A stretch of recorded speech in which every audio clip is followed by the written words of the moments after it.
सगळीकडे दिवाळीचा आनंद, रोषणाई आणि भेटवस्तूंचा उत्सव सुरू असताना नाशिक शहरातील काही राजकीय नेत्यांची दिवाळी मात्र तुरुंगातच साजरी होतीये।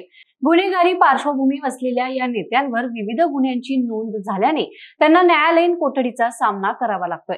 त्यात आरपीआय जिल्हाध्यक्ष आणि माजी नगरसेवक प्रकाश लोंढे, भाजपा नेते मामा राजवाडे, अजय बागुल, माजी नगरसेवक जगदीश पाटील आणि उद्धव निमसे यांचा समावेश आहे। हे सर्व सध्या विविध गुन्ह्यांमध्ये अटकेत असून न्यायालयीन प्रक्रियेला सामोरे जात आहेत। या नेत्यांच्या अडचणींमुळे आगामी महापालिका निवडणुकीत त्यांच्या राजकीय अस्तित्वावर संकट ओढवलंय।